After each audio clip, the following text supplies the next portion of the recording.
This is OwlUp, where learning happens in minutes, not hours. For a deeper journey, explore all our courses at owlup.co. Now, let's dive in.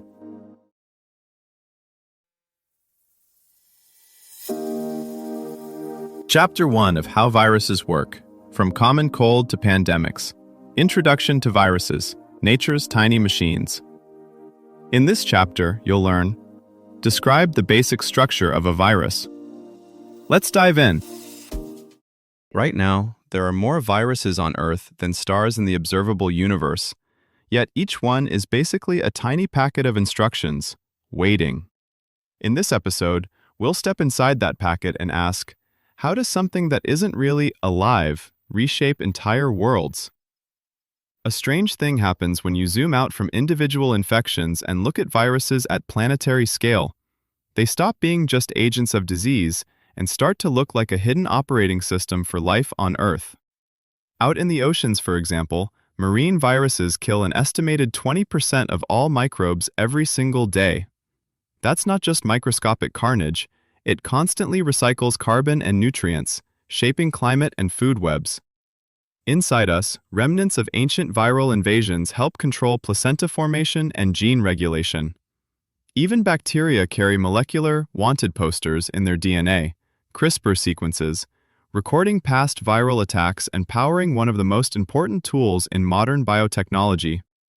In this episode, we'll trace how these tiny genetic hit-and-run artists quietly write the rules for ecosystems, evolution, and even the technologies we use to edit life itself. Beyond oceans and genomes, virologists are now uncovering viral footprints in places we barely thought to look. Soil viruses can tweak how forests store carbon. Gut viruses, the virome, may influence how we respond to food, drugs, and even vaccines.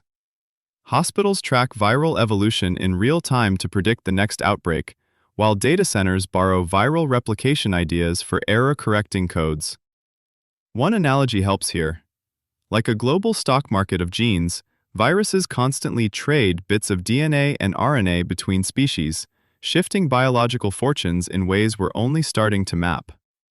Viruses don't just nudge evolution, they sometimes slam the accelerator. One of the most dramatic ways is by moving genes sideways between species, horizontal gene transfer. When a virus infects, bits of its genome, or even fragments of its host's DNA, can end up packaged into new viral particles. The next time those particles infect a different organism, that genetic stowaway can be dropped into a brand new genome. Over many generations, this process has shuffled innovations like antibiotic resistance genes among bacteria and may have helped spread key metabolic tricks through microbial communities. This gene shuffling power is exactly why modern biotechnology keeps borrowing viral ideas.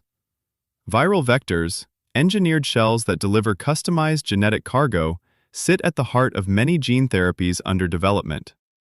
In some treatments for inherited blindness, for instance, an adeno-associated virus is repurposed to carry a working copy of a missing gene into retinal cells, restoring crucial proteins that the patient's DNA couldn't produce on its own. Similar strategies are being tested for blood disorders, immune deficiencies, and certain neuromuscular diseases. Even mRNA vaccines lean on viral logic. Instead of delivering whole viruses, they deliver a temporary genetic script that cells read to make a viral protein for a short time. The immune system practices on that harmless target, learning to recognize the real pathogen without enduring the full infection. It's a deliberate, highly controlled echo of what viruses have done for billions of years. Insert instructions, hijack cellular machinery, trigger a response. Not all viral applications are so high-tech. In agriculture, researchers are exploring viral pesticides that target specific crop pests while sparing beneficial insects. In wastewater treatment, tailored bacteriophages can knock down problematic bacterial blooms without blanketing whole systems with chemicals. And in cancer clinics, oncolytic viruses are being tuned to preferentially infect and rupture tumor cells while flagging them to the immune system. In each case, we're trying to flip the script, harness the precision and efficiency that make viruses dangerous, and redirect those same traits toward repair, control, and sometimes cure. Viruses also show up in surprising corners of technology once you start looking. In computer security, for instance, some intrusion detection systems watch networks the way epidemiologists watch populations, flagging super-spreading data patterns that hint at digital outbreaks. In synthetic biology labs, designers borrow viral attachment proteins as ultra-specific docking tools, letting engineered microbes pass molecular packages only to the right neighbors. Ecologists now deploy portable sequencers in the field to read viral fingerprints in water or air, turning them into early warning sensors for ecosystem stress. Even in material science, researchers study how certain plant viruses self-assemble into precise, repeating shapes, then swap in metal atoms to grow nanowires along the same scaffolds. One way to picture this?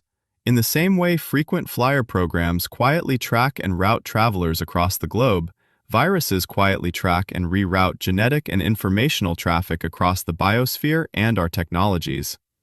Future implications are sprawling. Labs are already exploring viruses as adaptable hardware, swappable modules for editing cells, training immune systems, or even building nanoscale batteries. Policy will have to sprint to keep up, balancing open research with guardrails against do-it-yourself bioweapons. Your challenge this week: each time you see a headline about outbreaks, vaccines, or gene therapy, ask yourself, what viral idea is hiding under this story? Viruses won't stop surprising us.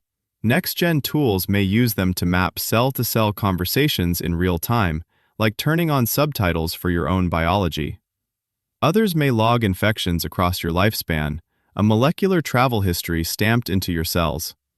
As we learn to read that record, we're not just curing disease, we're decoding where life has already been. Before next week, ask yourself, when I think about viruses as tiny machines that hijack host cells, which step of that process, attachment, entry, replication, assembly, or release, is still fuzzy for me? And what's one concrete example virus, like influenza, HIV, or bacteriophages, I can quickly look up today to clarify that step? If I imagine a virus moving through my own body, how would I trace its journey, from first contact at a mucosal surface to recognition by my immune system? And where along that path do I see the best opportunity for vaccines or antivirals to interrupt the machine? Which common misconception about viruses that I heard in the episode, like all viruses are always harmful or antibiotics work on viruses, do I still catch myself believing? And how could I explain the corrected version in one simple analogy to a friend or family member this week? This was OwlUp, your daily step forward. To keep learning with structured courses and more insights, go to owlup.co. Until tomorrow!